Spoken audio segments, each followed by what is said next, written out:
ఆ గుళ్ళను కూల్చేయమంటారా? సాయిబాబా గుళ్ళన్నీ కూల్చేసి దర్గాలు కట్టమంటారా? ఏం చేద్దాం?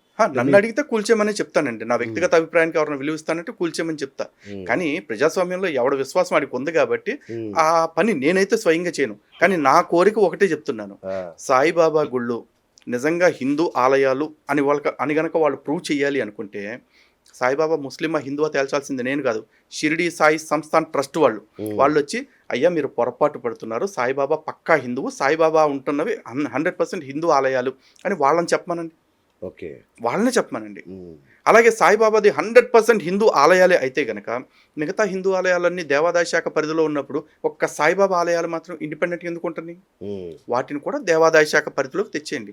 కావాలంటే వాళ్ళు, వీళ్ళు అందరం కలిపి ఉద్యమం చేద్దాం. దేవాదాయ శాఖ నుంచి ఆలయాలను విముక్తి చేసుకుందాం అని హ్మ్. జెప్పేసి. హ్మ్. కానీ మీరు హిందువు అని క్లెయిమ్ చేసుకోవాలంటే, హిందువులందరితో పాటు మీ ఆలయాలను ఉంచాల. అలా ఓకే. గాకుండా మీ ఆలయాలని ప్రత్యేక ప్రతిపత్తితోటి మీరు పెట్టుకుంటా అంటే మేము ఒప్పుకోం. హ్మ్. లేదు. ఇంకో మాట. సాయిబాబా గుళ్ళున్నాయండి. ఇప్పుడు ఆళ్ళు గుళ్ళు అని అవును. చెప్తున్నవి. సాయిబాబా ఎట్ట కూర్చుంటాడు కాలు మీద కాలేసుకొని. ఆ పక్కన శివుడు విగ్రహం ఉంటుంది. శివలింగం ఉంటుంది. ఈ పక్కన అమ్మవారు ఉంటారు. ఆ పక్కన వినాయకుడు ఉంటాడు ఎదురుగా కాళ్ళ ముందల. మరి వీళ్ళంతా హిందూ దేవుళ్ళేగా. ఏ హిందూ దేవాలయంలో ఏ గురువుని అగ్రాసనంలో కూర్చోబెట్టేసి మిగతా దేవుళ్ళందరినీ ఇట్లా ఉపాలయాల్లాగా లేకపోతే పక్కన పనోళ్ళలాగా పెడతారు? పెట్టరెక్కడ. ఎక్కడ బెటర్‌గా. అవును. మరి సాయిబాబా ఆలయాల్లో మాత్రం ఎందుకిట్లా జరుగుతుంది? హ్మ్. హిందూ దేవుళ్ళని నిజంగా అవమానిస్తుంది వాళ్ళు. మా మనోభావాలు దెబ్బతింటున్నాయి. హ్మ్. ఖచ్చితంగా మేము ఒక ఉద్యమానికి పిలుపునిస్తాము. సాయిబాబా ఆలయాలు హిందూ దేవాదాయ శాఖ పరిధిలోకన్నా రావాలి. లేకపోతే ఆలయాలుగా చలామణి అవుతున్న దర్గాల్లోంచి హిందూ దేవీ దేవతల విగ్రహాలన్నా తీసేయాల్సిందే. కొద్ది రోజుల క్రితం మాధవీలత గారి మీద కూడా కేసు నమోదైంది ఈ విషయంలో. ఇదే ఇన్సిడెంట్‌లో హీరోయిన్ ఆవిడ గూడా యెస్. ఆ! ఉన్నారటండి. యాక్చువల్‌గా తన మీదనే కేసు రిజిస్టర్ అయింది. అవును. అంటే లిస్ట్ ఎఫ్ఐఆర్‌లో చాలా తన పెద్ద పేరుంది. ఆ! మేడం పేరుంది. 11, 12 మందిలో తన పేరు కూడా ఉంది. ఉంది. ఉంది. సో, ఇప్పుడు మీరు ఆమెకు మద్దతుగా రంగంలోకి దిగారా? లేదండి. యాక్చువల్లీ ఆవిడ బీజేపీ పార్టీ యెస్. తరఫున అవును. యాక్టివ్‌గా ఉంటారు కదా! మాకు అవును. Non political. అవును. బట్ ఇక్కడ ఇష్యూలో అందరం కలిపి ఎఫ్ఐఆర్‌లో ఉన్నాం గాబట్టి, హ్మ్. డెఫినిట్‌గా అందరం కలిపే పోరాడతాం. హ్మ్. మీ పేరుందా అసలు ఇందులో తెలీదు. లిస్ట్‌లో? నాకు లిస్ట్‌లో నా పేరుందో లేదో కూడా నాకు ఆ! తెలీదు. ఎఫ్ఐఆర్‌లో అయితే కనిపించలేదు. బట్ పోలీస్ స్టేషన్ నుంచి కాలొచ్చింది. పోలీస్ స్టేషన్ నుంచి సో, నన్ను ఎక్కడ ఏం జరిగినా ఫస్ట్ మీకు ఫోన్ వస్తదనమాట. కామన్ అండి. ఆ! వస్తుంటది. ఎందుకంటే నేనుగా అయితే ఇప్పటి వరకి అన్‌పార్లమెంటరీ యాటిట్యూడ్ తోటి అన్‌పార్లమెంటరీ వొకాబులరీ ఎక్కడ వాడలేదు. హ్మ్. కానీ నేనేం మాట్లాడినా తప్పే అని వీళ్ళు అంటూ ఉంటారు. ఏది మాట్లాడినా రెచ్చగొడుతున్నాడు, సమాజంలో అన్రెస్ట్ క్రియేట్ చేస్తున్నాడు అంటారు.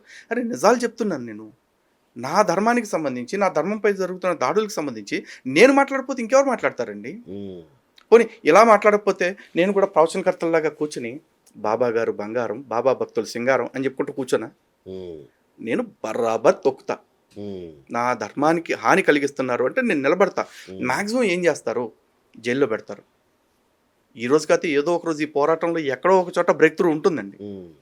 లేదు ఇది కాదు అనుకుంటే మాక్సిమం రెండోది ఏం జరుగుద్ది అంటే ఈ అన్య మతస్థుల్లో లేకపోతే ఉన్న మతస్థుల్లో ఉన్న ఈ ఉన్మాదులో ఎప్పటికప్పుడు భౌతికంగా లేకుండా చేయొచ్చు. హ్మ్. ఆళ్ళు చేస్తామని ఆళ్ళు దానికి అనుకుంటారు. కూడా సిద్ధంగా ఉన్నారా? సిద్ధపడేదేముందండి అసలు ఆ! మనిషి పుట్టాడు అంటే వాడు ఏదో రోజు సస్తాడనే కదా! ఆ! చాలామంది ఏమనుకుంటారంటే మేమే లేపేసాం అనుకుంటారు. అరె నీకు టైం అయిపోయింది కాబట్టి నీ టైం అయిపోయే టైంకి ఎవడో వచ్చాడు లేపేయటానికి. భగవద్గీతలో కృష్ణుడు చెప్పింది అదే కదా! అవును. అవును. ఇప్పుడు నువ్వు అందరిని పీకి చంపేస్తున్నావు అనుకుంటున్నావు. నువ్వు అవును. చంపేది ఏమీ లేదురా నాయనా. నువ్వు వదిలేసినా సరే ఇక్కడ ఎవ్వడు బతికేవాళ్ళు లేరు. అందరూ సస్తారు ఒక రోజున నా హ్మ్. చేతుల్లో అని చెప్పేసి చెప్పాడు. అక్కడ భక్తుడని, శత్రువని ఆ భేదం మనకుంటుందండి. పరమాత్ముడికి అయ్యేమి ఉండదు. హ్మ్. వీడికి ఆయువు ఉందా? ఆయువు తీరిందా? ఈ రెండే చూస్తాడు. కానీ మీరు హిందూ ధర్మ పరిరక్ష అంటున్నారు గానీ, హ్మ్. అసలు హిందువుల్లో చీలిక తెస్తున్నట్టుంది మీరు. ఒకటేనండి హిందువుల్లో చీలిక వస్తుందా అంటే ఆల్రెడీ హిందువుల విషయంలో బోలెడన్ని గొడవలున్నాయి. నానా కష్టాలున్నాయి. హ్మ్. మళ్ళీ మీరు కొత్త కష్టం తీసుకొస్తున్నారిప్పుడు. కష్టం, నష్టం అదేమీ ఉండదండి. హిందువుల్లో ఎన్నో గొడవలు ఉన్నాయి గదా! అని జెప్పేసి ఈ ఉన్మాదుల్ని వదిలేసామనుకోండి, భవిష్యత్తులో ఈ జబ్బు ఎక్కువైపోతది. హ్మ్. మన వోళ్ళే గదా! అని జెప్పేసి మన ఒంట్లో ఏదన్నా ఇన్ఫెక్షన్ వస్తే ఓకే. వదిలేస్తామా? ఓకే. సర్జరీ చేసి తీసేస్తాం గదా! అవును. వామ్మో! మన శరీరం నుంచి ఒక ముక్కని తీసేయాల్సొస్తుంది అని బాధపడుతూ కూర్చోం. అవును. మన శరీరం మొత్తం ఇన్ఫెక్ట్ అవ్వకుండా ఉండాలంటే, ఆ ఇన్ఫెక్ట్ అయిన పార్ట్‌ని లేపేయాల్సిందే. రైట్. అంటే ఇప్పుడేంటి సాయిబాబాని ఆఫ్ఘనిస్తాన్ పంపించేస్తారా? ఇక్కడ లేకుండా? ఇదా బాబాని మీకు పిలుపేంటి? బాబాని ఎక్కడికి పంపించుకుంటారనేది నాకు సంబంధం లేని విషయం అండి. హ్మ్. బాబాని భారతదేశంలో గూడా పెట్టుకొని మొక్కుకోమనండి. కానీ ఆ మొక్కే వాళ్ళలో హిందువులు, హిందుత్వవాదులు ఉండొద్దనేది మాత్రం నేను ఖచ్చితంగా చెప్తా. షిరిడీలో జరుగుతుంది వ్యాపారం అండ్ మిగతా జరుగుతుంది కాదా? షిరిడీలో జరుగుతుంది కాదండి. ఆ! షిరిడీ సాయిబాబా ఆలయాల పేరుతో జరుగుతున్నది వ్యాపారం. ఓకే. ఎక్కడ పెట్టినా. హ్మ్. అంటే ఇప్పుడు తిరుపతిలో గాని, కాశీలో గాని జరుగుతుంది ఏంటి వ్యాపారాలు కాదా అవి? ఎగ్జాక్ట్‌లీ. ఇప్పుడు తిరుపతిలో గావచ్చు, శ్రీశైలం గావచ్చు, విజయవాడ దుర్గమ్మ తల్లి గుడిలో గావచ్చు, ఇదంతా గూడా వ్యాపారమే. హ్మ్. ఈ వ్యాపారం ఎవరు జేస్తుందంటే ప్రభుత్వాలు జేస్తున్నాయి. హ్మ్.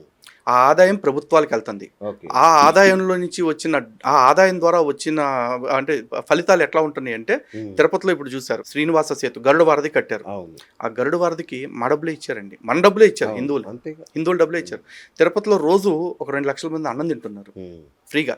ఆ 2 లక్షల మందికి మనం ఇచ్చిన దేవుళ్ళ డబ్బులతోటి మన మీద వ్యాపారం చేసి తీసుకున్న డబ్బులతోటి చేస్తున్నారు. అవును. అలాగే SVIMS hospital, Ruia hospital, Ashwini hospital, Pranada trust, లేకపోతే శ్వేత, ఇవన్నీ కూడా అక్కడ మన డబ్బులతోనే నడుస్తూ ఉన్నాయి. అవును. అలాగే శ్రీశైలంలో ఎన్నో వ్యవస్థలు నడుస్తూ ఉన్నాయి. గోశాల నడుస్తూ ఉంది, హాస్పిటల్ నడుస్తూ ఉంది, లైబ్రరీస్ పెట్టారు.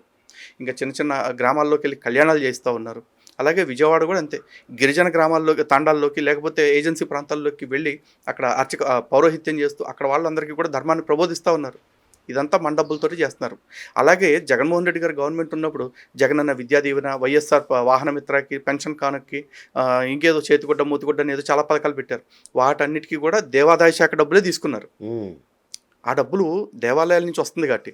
మరి అలాగే షిరిడీ సాయి సంస్థాన్ ట్రస్ట్కి కూడా హుండీలు ఉన్నాయిగా గుళ్ళల్లో. మరి ఆ డబ్బులు ఏం చేస్తున్నారు? లెక్కలు చెప్పనేగా మేము అడుగుతుంది. ఇప్పుడు షిరిడీ సాయి సంస్థాన్ ట్రస్ట్ని కూడా ఇందాక అడిగింది స్టార్టింగ్లో అదే. మీరు నిజంగా హిందువులను నిరూపించుకోవాలంటే మీ ఆలయాలను కూడా హిందూ దేవాదాయ శాఖ అప్పచెప్పండి. మీ ఆలయాలకు ద్వారా వస్తున్న ఆదాయాన్ని కూడా ప్రభుత్వాలకు అప్పచెప్పండి. షిరిడీ సాయి సంస్థాన్ ట్రస్ట్ మహారాష్ట్ర ప్రభుత్వం, మహారాష్ట్రలో ఉంది కదా, మరి మహారాష్ట్ర ప్రభుత్వం ఆదాయం మొత్తం తీసుకుంటుందా? ఉమ్. తీసుకుని దేశవ్యాప్తంగా ఉన్న ఆలయాలన్నిటికీ, షిరిడీ సాయి ఆలయాలన్నిటికీ కూడా ఆ సంపదను డిస్ట్రిబ్యూట్ చేయమనండి. ఓకే. లేదు షిరిడీ సాయి ఆలయం పేరు మీద హిందూ దేవాలయాల నిర్మాణానికి సహకరించమనండి. ఈ రోజున అయోధ్య రామ మందిరం కట్టుకుంటుంటే తిరుమల తిరుపతి దేవస్థానం నుంచి డబ్బులు ఇచ్చారు. తిరుపతి నుంచి దాదాపు 100 కోట్ల లడ్డూలు ఇచ్చారు. అవును. అవును.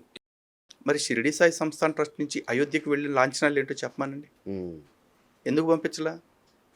పోనీ షిరిడీ సాయి సంస్థాన్ని ఇప్పటికన్నా బయటకు వచ్చి మాది ఫక్తు హిందుత్వ సంస్థ, ధర్మాన్ని కాపాడుకోవటం కోసం మేము ఉన్నాం అని చెప్పమానండి. నా నోరు ఒక్క దెబ్బలో మూపించేయచ్చు కదా. ఉమ్. నేను ఇప్పుడు క్రిస్టియన్స్తో డిబేట్ చేస్తున్నా, ముస్లిమ్స్తో డిబేట్ చేస్తున్నా, నాస్తికులతో డిబేట్ చేస్తున్నా, కమ్యూనిస్టులతో డిబేట్ ఇప్పుడు చేస్తున్నా, హిందువులతో కూడా పోరాడాలి. కాదు కదా, అందరితో డిబేట్లు చేస్తున్నా, అందరితో ఎదురు కూర్చుని మాట్లాడుతున్నాం. మరి ఈ సాయిబాబా సంస్థానం వాళ్ళు మాత్రం మా ఎదురుగా వచ్చి కూర్చుని ఎందుకు మాట్లాడకుండా మా మీద కేసులు పెట్టి బెదిరించాలని చూస్తున్నారు?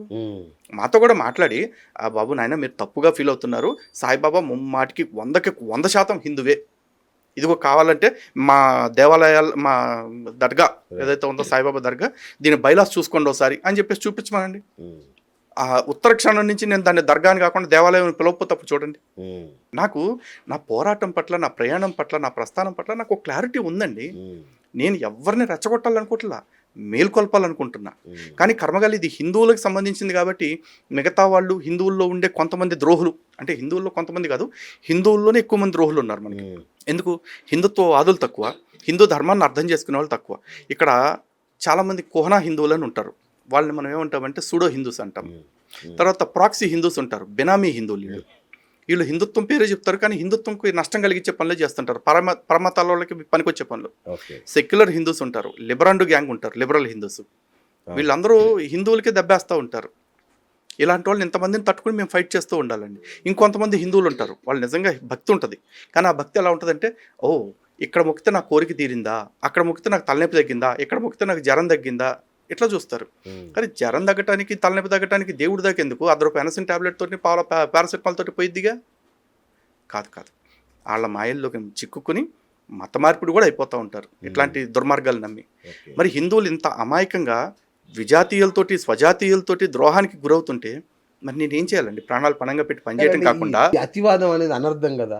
ఇది అతివాదం అంటే నేను తుపాకీ పట్టుకుంటేనో, నాటు బాంబులో లేకపోతే టైం బాంబులో పట్టుకుంటేనో, లేదా వాళ్ళకిలాగా RDXలో, TNTలో, అమోనియం నైట్రేట్లో పెట్టుకుంటేనో అప్పుడు అతివాదం అనాలి మీరు. నా మాట నా ఆయుధం, నా మాట నా తోట, నా మాట ఉంటుందండి.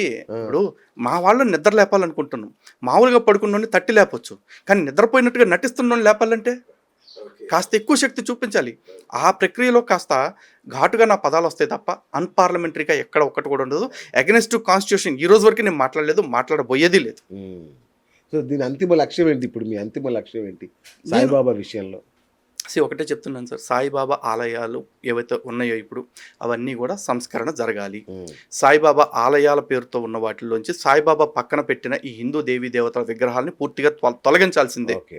రెండోది, హిందూ దేవాదాయ శాఖ పరిధిలోకి సాయిబాబా ఆలయాల్ని తేవాలి. సాయిబాబా పేరు మీద ఏదైతే ఆదాయం హిందువులు దోచిపెడుతూ ఉన్నారో ఆ డబ్బులన్నిటికీ లెక్కలు కావాలి, అకౌంటబిలిటీ ఉండాలి. అలా జరగాలి అంటే దేవాదాయ శాఖ పరిధిలోకి దాన్ని తేవాలి. లేదు అంటే సాయిబాబా అసలు హిందుత్వానికి సంబంధం లేదు, మాది హిందూ దేవాలయం కాదు అని షిరిడి సాయి సంస్థాన్ ట్రస్ట్ వాళ్ళు ఎవరైతే ఉన్నారో వాళ్ళు బహిరంగంగా మాకు ప్రకటించాలి. అప్పుడు హిందువులు ఆ దర్గాకి వెళ్ళాలా వెళ్ళకూడదా అని డిసైడ్ చేసుకుంటారు. లేకపోతే ఇక్కడ ఇందాక ముస్లిం సమాజం మేల్కోవాలి. ఇప్పుడు ఇక్కడ ముస్లింలకు ఉచిత సలహా నేను ఇచ్చేది ఎందుకు ఇస్తున్నాను అంటే, ఈ పాటలో కంటిన్యూషన్ మీరు వెళ్తే కనుక ఒక మాట అన్నారు, అల్లాయే అల్లాను కొలిచెను ఇది ఒక వింతేనోయే అని చెప్పేసి, అంటే సాయిబాబానే అల్లా అని చెప్పేసి చెప్తున్నారు. ఈ విషయాన్ని ముస్లిం సమాజం ఒప్పుకుంటే చాలు. మేము కూడా ఒప్పుకుంటున్నాం సాయిబాబానే అల్లా అని చెప్పేసి. నేనైతే ఒప్పుకోట్లా సాయిబాబా ఈశ్వరుడు అంటే ఒప్పుకోట్లా, సాయిబాబా రాముడు అంటే ఒప్పుకోట్లా, సాయిబాబా కృష్ణుడు అంటే ఒప్పుకోట్లా, అసలు సాయిబాబా దేవుడు అంటే ఒప్పుకోట్లా. ఒకవేళ ముస్లింలకు పెద్ద మనసు కాబట్టి, ఎందుకంటే ఈ వీడియోలో కూడా కామెంట్లు పెడతారు వాళ్ళు వచ్చి, అరే మతాల గొడవలు ఎందుకు పెడుతున్నారా, నేను పెట్టను రా బాబు, మీరే వచ్చి మతాల గొడవలన్నింటినీ సద్దుమణిలాగా చేసేయండి. సాయిబాబా అల్లానే, మాకు ప్రత్యక్ష అల్లా స్వరూపం సాయిబాబానే అని చెప్పేయండి. ఆ పాటకి నేను కూడా 100% జస్టిఫికేషన్ వచ్చింది అనుకుంటా.